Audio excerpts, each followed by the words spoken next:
former X Division champion and number 22 on PWP's Top 25 of 2022, Mike Bailey here, and you are listening to Pro Wrestling Proverbs with Logan and Anthony.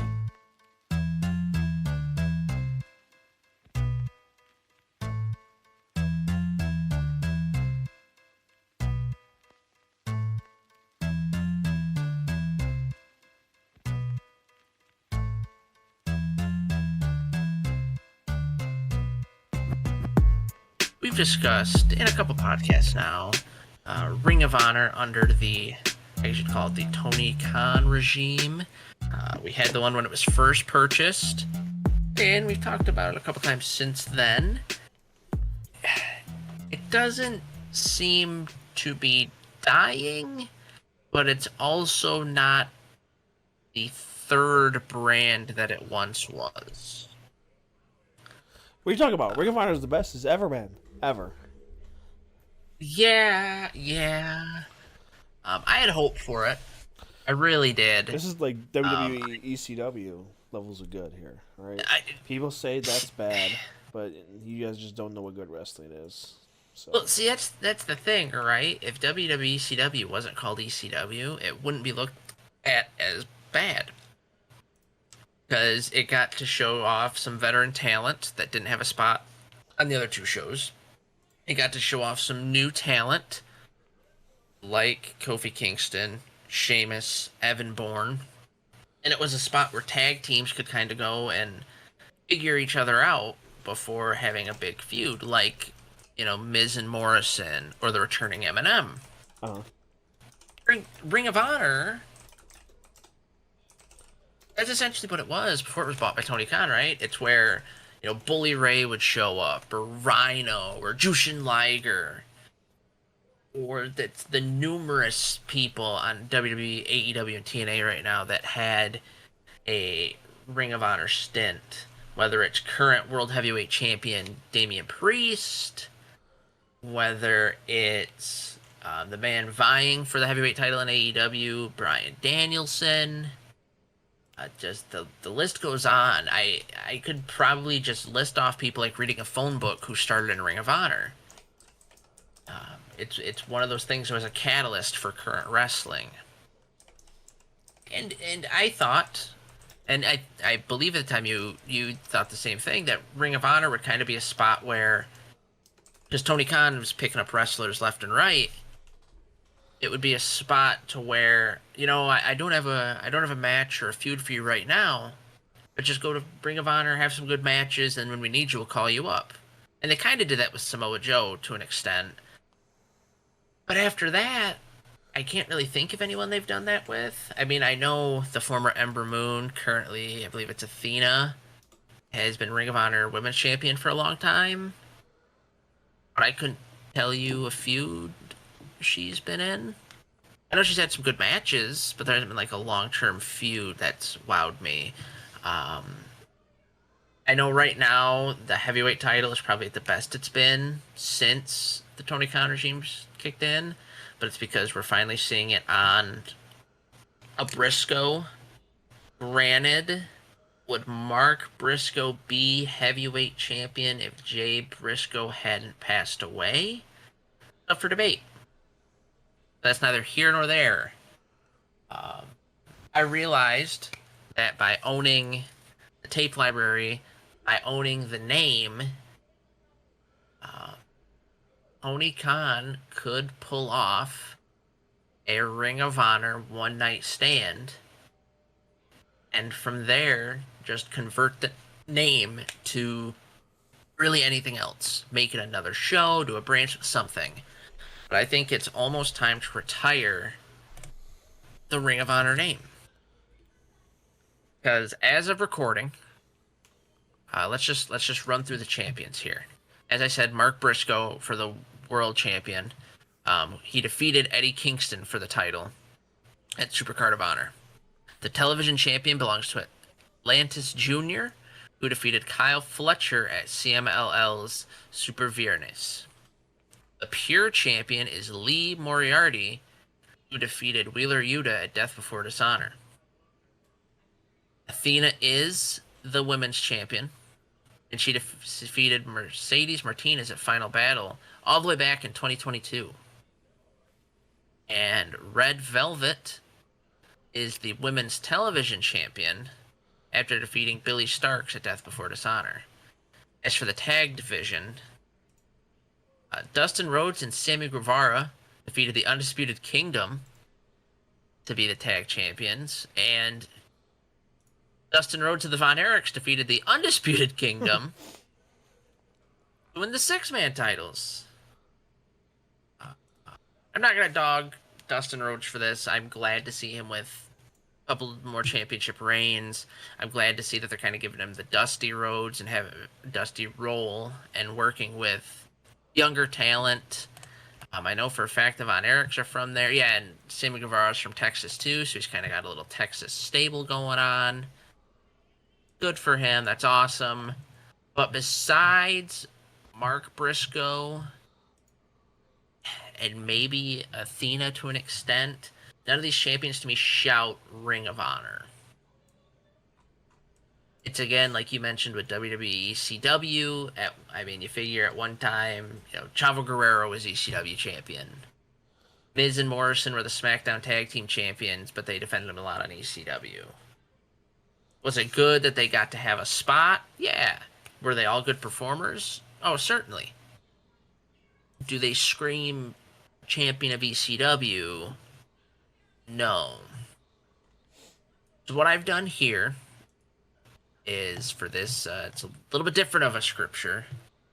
I've came up with what I think the best card could be for a Ring of Honor One Night Stand. Now, you have to take into account that I'm almost certain at this point, as much as fans want to think it'll happen, there's not going to be a WWE AEW crossover. So that means, Cody Rhodes won't be appearing on the show. Are they not getting along or something? Prince. Yeah. Prince Devitt won't be appearing on the show. Ethan Page won't be appearing on the show. Kevin Owens, Sami Zayn, Adrian Pierce, etc. I think the biggest missed opportunity in this is Roxanne Perez not being able to be on the show because she was the last Ring of Honor Women's Champion, and she's really picking up steam while there. I also think that if this were to happen, as of right now with the climate, we wouldn't see any TNA superstars on the show because it seems, they're kind of hand in hand with WWE at the moment, specifically with NXT. So I kind of think there'd be a whole respect thing, especially because the last time TNA and Tony Khan worked together, it didn't really work in TNA's favor as much as the internet wants you to think it did. So, you'd be missing PCO. That was a big piece. He was on the Ring of Honor show that we went to for my bachelor party. Eddie Edwards, one half of the American Wolves. I think that Moose would be a big point missing from the show. But those are just the ones that come to mind. There are other individuals that could make up a show, and a pretty damn good one, I think. So let's get started. Of course, there'd be a tribute at the beginning of the show showing the passed away Ring of Honor wrestlers: Trent Acid, Jay Briscoe, Brody Lee, Jimmy Rave, former Ring of Honor champion Xavier, Hannah Kamara, Daphne. Then I think it would end with Dusty Rhodes and Eddie Guerrero, just to kind of get that cheap pop thrown in there. And the show would begin, as a lot of tribute shows, or a lot of last match shows tend to begin, a gauntlet-style battle royal. I've got here kind of the individuals that I could not fit on the show, but I think would still want to be a part of it. We've got Shelton Benjamin and Charlie Haas, Scorpio Sky, aforementioned Bully Ray, Raven, Cheeseburger, Jimmy Jacobs, Matt Sydal, the former Evan Bourne, King, Keith Lee, Roosh, Xavier Richards, and if I were booking it, I would have the winner be none other than Marty Scurll. I know he kind of got Me Too'd a little bit ago, but he did have a big, there's a big emphasis for him in Ring of Honor. He was kind of the number 2, number 3 guy for the Bullet Club. And when AEW started, everyone, it seemed he was the big star that people were kind of waiting to appear and team with the Elite. Didn't happen. Nope. And of course, his Villain Enterprises was one of the larger stables at the time with, your Flip Gordons, PCO. It was a great team. They won tag titles, 6-man titles, and heavyweight championships. Brody King, of course, also in the group. I would then have a high-flying match of 2 originals, being Amazing Red and Low Ki. Low Ki, of course, the former Senshi in WWE NXT. I would love to see Amazing Red get his flowers. You hear about all these stars like the Young Bucks as being the individuals who helped bring this style of wrestling that we're seeing right now to life. I think Amazing Red is often left off this list. If you haven't, definitely go check out any Amazing Red match, whether it's on the indies, whether it's in Ring of Honor, whether it's in GCW, anywhere. The Amazing Red is possibly the most underrated indie star, unless someone wants to correct me. And he at one time was a Ring of Honor Tag Team Champion with none other than AJ Styles. Moving on, I would have a traditional elimination tag match. Ring of Honor is known to have multi-tag teams in elimination tag. I figure it only made sense to have 3 of the more popular teams in Ring of Honor duke it out. The Young Bucks, Red Dragon, and the Kingdom, being Mike Bennett and Matt Taven. I'd have the Young Bucks go over in this one because I can't imagine them losing. I know for a fact they wouldn't take the pin, but I know for a fact they also would not lose in this encounter. They love the time that they had in Ring of Honor, and I believe that they would want to end on a high note if this was the end of Ring of Honor. Speaking of the Elite, the Bullet Club, I would have Adam Page in a match against Flip Gordon. And I know what you're saying. If you had a nickel for every time Logan put Flip Gordon in a quote-unquote final show pay-per-view, you'd have 2 nickels, which is not a lot of nickels, but it's still weird. Yep, I don't know why I have a soft spot for Flip Gordon. He never was one of my favorites. Maybe it's just one of those names that came up so many times that he's always just in the back of my head, kind of like a Dolph Ziggler for my booking. It's okay if you like him. Last time I brought him up, he teamed with Hulk Hogan in my Hulk Hogan last match. As of right now, he signed to CMLL. And when he was in Ring of Honor, this was kind of where he was learning how to be a pro wrestler, climbing the ranks. As I said, he became the 4th member of Villain Enterprises. I would think it would make sense to have him included on the card. And then against Adam Page, who, although he's definitely improved a lot in AEW, his first big moment was in Ring of Honor, and it actually took place here in Dearborn, where he joined the Bullet Club as the Hangman because he brought out a noose and he hung people over the top rope.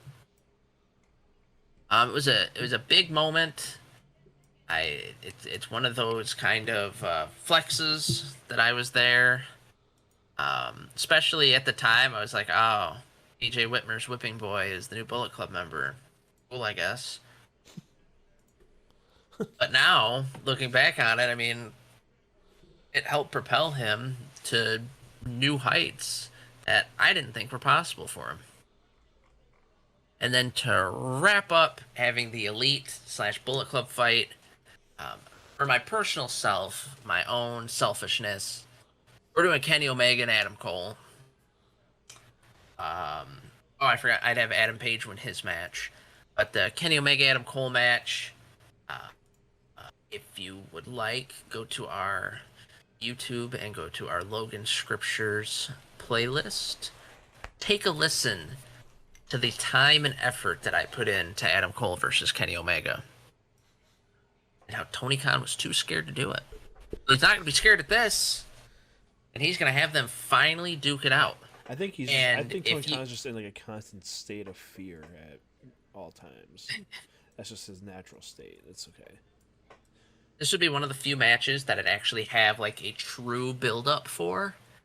Because with these one night stand or like reunion shows, a lot of times you can just have the best of the best matches. I'd have this start on AEW programming. I mean, it writes itself, right? These two both led the Bullet Club. These two both had the Young Bucks flanking them. You could even incorporate the Young Bucks versus Red Dragon versus Kingdom. Because Adam Cole, again, worked with all three of those teams. Kenny Omega was with the Young Bucks for a long time. It writes itself, it's there. I'm honestly surprised we didn't get an Adam Cole Kenny Omega match. It almost seems injuries and other storylines got in the way. It would definitely be a bucket list item of mine for when Omega, if he's able to fully get cleared and have kind of a last run. I'd have Kenny Omega go over in this one. And with that, had the Elite sweep it all. And to kind of put icing on the cake, I'd have, Skrull, the Young Bucks, and Adam Page all come out, celebrate with Omega. The Elite stands tall. And I know I said I wouldn't have any WWE people. But you always got to break the rules, right? And if Cody Rhodes come up and a video message thanking Ring of Honor for helping revitalize his career, thanking the Elite for not only tag teaming with them, riding the roads with them, doing BTE with them, but just making him fall in love with wrestling again. And he wouldn't say goodbye or anything, the screen would just wipe. The next match I've got on deck would be a 4-way women's match where we would have Deonna Purrazzo, Maria Kanellis. We would have Athena, the current Ring of Honor Women's Champion. And I'd have, for a return, Sarah Del Rey. Now, this name may seem foreign to some people, but Sarah Del Rey was the who's who of independent women's wrestling. From 2005 to 2012, she dominated Shimmer, she dominated Chikara, she dominated Ring of Honor. As of right now, she is the assistant head coach in NXT. But again, if you haven't seen any Sarah Del Rey matches, her teaming with Chris Hero and Claudio as the Kings of Wrestling, search them out. She is, like I said, when I think of independent women's wrestling, it's her, it's Candice LeRae, and it's everybody else. This would be the spot where she would get her flowers, she would get her thank yous, and I think because she's a trainer for WWE, they wouldn't bat an eye, because it's not like she's on TV a whole lot. I'd actually have her end Athena's women's reign, and since in this I'm having Ring of Honor kind of go away, it just makes sense. Athena can then go to AEW, Sarah Del Rey ends on top. Perfect little story. Then I would have a triple threat match. Christopher Daniels, Samoa Joe, and Jay Lethal. I'd have Jeff Jarrett be the special referee since he's had the involvement with Ring of Honor right now, and he's had a connection with all three of these guys. Daniels from TNA, Joe from TNA, and then his recent run with Jay Lethal. I think this would be one of those matches akin to Styles, Daniels, and Joe in a triple threat, like we got in TNA. Yeah. I think these three are some of the larger workhorses within wrestling, within Ring of Honor specifically. I'd have Jay Lethal come out um, as the Black Machismo, and I think I'd have Jay Lethal win this one. I'd have Jeff Jarrett hold his hand up, and I just think this would be a great technical match, back and forth, and it would go until nobody could get up. Then for another return, I'd have Claudio come out to the ring, talk about how he congratulated Sarah, or have him congratulate Sarah Del Rey, and have him say that Chris Hero, of course, has a match coming up, but he's not on the card, and he wants to know, where does Claudio fit into all this? If he could be serious for a second, he wants to know why he's not wrestling. And with that statement, the lights would go out. And for the first time in years, and possibly the last time after this, Lance Storm is standing in the ring. Lance Storm had a bit of a career revitalization in Ring of Honor. It wasn't anything too crazy, but it was enough to get his name back out there. He did have a kind of so-so end in WWE and wrestled on the indies quite a bit. But the matches that Storm performed for Ring of Honor, he actually came out of retirement and performed on 2 shows, teaming with Kevin Steen, and then fighting Chris Hero, who of course I mentioned was Claudio's tag team partner. I think it only makes sense he comes out of retirement that one more time. And if anyone is able to just put on, again, another technical masterpiece, we never got Claudio or a late stage Cesaro versus William Regal. We got an early Cesaro versus Regal. So I think this will be the next best thing. To me, this is a dream match. I'm sure to others this wouldn't be. But I just think that these two would do nothing but tear the house down. And of course, since he came out of retirement, I'd have Lance Storm lose. Because it's what you're supposed to do on your way out. Plus, with all the blood, sweat, and tears Claudio gave to Ring of Honor, and then gave to the second iteration, he deserves a win. Then I mentioned Chris Hero having a match. I'd have him go up against Colt Cabana, because if we can't get CM Punk versus Colt Cabana, we'll get the next best thing. But don't you worry, I'll have a CM Punk reference. Once Cabana's in the ring, the lights will go out, and Chris Hero will be standing at the top of the entrance ramp with his arms out, wearing a CM Punk hood, coming out to Punk's old Ring of Honor theme, doing the old switcheroo before he flips his hood and turns around and his stomach gives away that it's him. Chris Hero and Colt Cabana both, again, synonymous with Ring of Honor, synonymous with the Indies. There's always that what if they would have had Hero be with the Shield instead of Roman Reigns. It would have been a full-on indie fan service team at that point. There's always that what if Cassius Ohno would have had a better second run in NXT. I really like the guy. I love the elbow. I've got to get Colt Cabana high up on the card here because of everything he's done for Ring of Honor. I think up to this point in the card, I'm going to have Colt on commentary with Delirious and Brian Zane as well, just because those are 3 of the people that I associate with different eras of announcing for Ring of Honor. And I'd have Chris Hero win, but in typical Colt Cabana fashion, I'd have him roll out of the ring, get right back to the announce table, put his headset on, and just continue calling the matches like nothing happened. Finally, for the semi-main event, we've got the current Ring of Honor champion, Mark Briscoe, facing none other than the Learning Tree himself, the man who saved Ring of Honor, the man who saved the FTW Championship, Chris Jericho. As he's walking down, I'd have Chris Jericho talk about how he was on the last WCW pay-per-view, which technically he was, the Invasion pay-per-view in WWE. How he was on the ECW One Night Stand. which he was. He opened it, and now he's on the Ring of Honor One Night Stand. And hopefully he can save this dying company. But of course it's dying because it doesn't have Chris Jericho. And he looks in the ring, and he sees Mark Briscoe, and he just wonders, why does this hick think he can carry a heavyweight championship?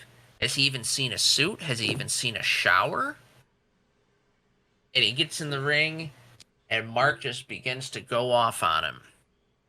Mark hits him with everything. The Kung Fu Karate.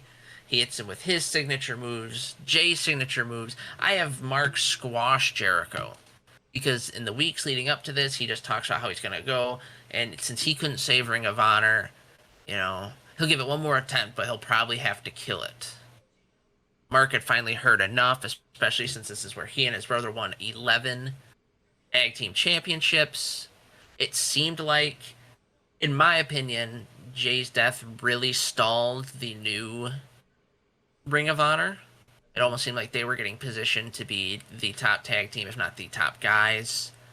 And of course, you have to have Mark win. Not only because his brother's gone, not only because it's Ring of Honor, but it seems like Tony Khan's still trying to repay the Briscoes for not letting them appear on AEW TV. And I think Tony will continue pushing him to the moon on Ring of Honor. And finally, the final match for Ring of Honor, the main event. I would have Bryan Danielson, the American Dragon. We're finally going to get it, facing Nigel McGuinness. And even though both men are older, both men are hurting, they're going to put on the match that they're going to put on. I really think AEW missed the mark if it's true that Nigel McGuinness was healthy enough and they did not do a Nigel-Bryan Danielson match. I believe that these two would still put on a match of the year. I think these two fighting is akin to Punk and Cabana, Lesnar and Angle, Benoit and Guerrero. No matter where it's at, no matter what they do, they are going to dominate in between the ring. I would have Bryan Danielson make Nigel McGuinness tap out. And from there, we fade to black, and we have Ring of Honor end. As I said, if they want to keep the title lineages, just change the name to something else. Whether it's Dustin Rhodes' promotion in Texas, they could always call it that. What's that called?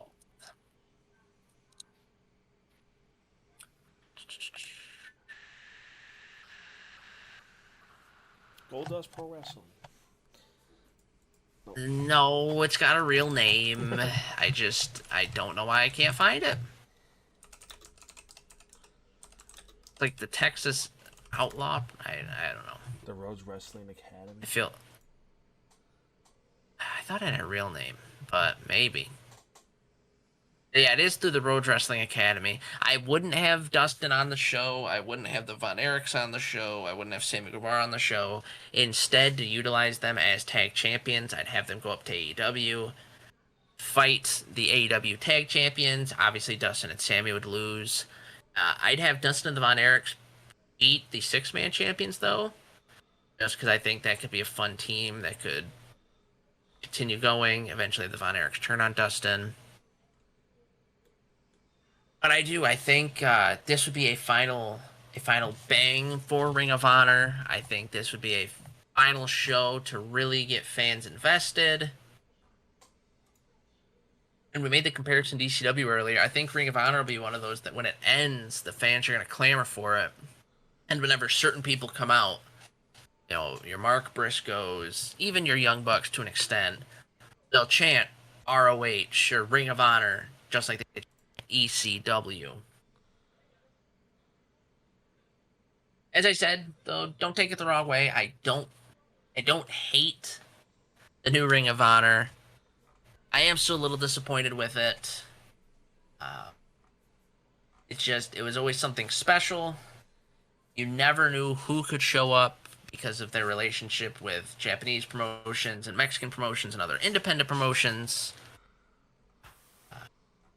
Ring of Honor is what NXT wanted to be, and it's the closest thing to a true Paul Heyman ECW revival that we would have got. Because if you remember, Paul Heyman wanted ECW to move toward more MMA, more cruiserweight. Kind of what Ring of Honor was. Hard, strong style, hard-hitting, high-flying action. Do I think Ring of Honor will have this nice ending, this happy goodbye? No. Do I want it to? Yes. Do I think there's a chance that Tony Khan just comes out on TV one week like Vince did with ECW and go, yep, next week it's done. Yep. Tony, if you or, if a Tony Khan follower is listening, I don't know about this Ring of Honor One Night Stand idea. You might get a kick out of it. As I said, though, at the top of the program, not a typical scripture, just something that I'd been thinking of. It's a little hard to book a true one-night stand pay-per-view. Because like I said, even the ECW ones, there wasn't usually a lot of build for them. The first show, it was billed as the Dudleys coming back, and, they hated the ECW Invaders. The second show, RVD cashed in Money in the Bank, Mysterious fighting Sabu, and then the third show is when they drafted Kurt Angle and Big Show. Maybe that was that was that same second one. They had Kurt Angle and Big Show on it. So I mean, a little bit of storyline, but usually just a lot of fluff, a lot of just pomp and circumstance that made the original product great. Not a lot more to say.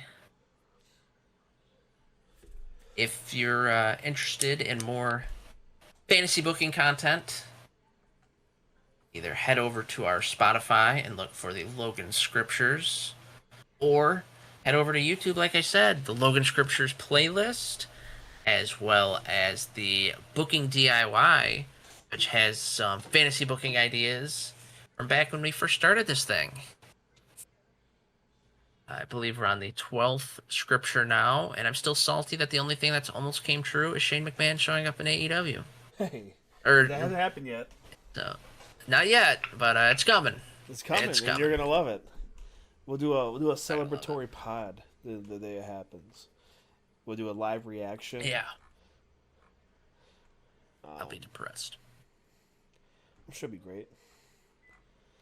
He's the best wrestler in the world. Yeah. I think he should be on Ring this of Ring of Honor. Honor. He should be on this Ring of Honor No. One Night Stand. No. Remember when people thought he was gonna be the one that bought Ring of Honor? I do. And then, or not, I don't think it was like seriously considered or talked about in like any real context. But No, he was the big rumor that people they like wanted to buy it so he could, because everyone always thinks Shane has all these great ideas. I think he'd have ruined Ring of Honor faster than Tony Khan. Whoa. Just my opinion.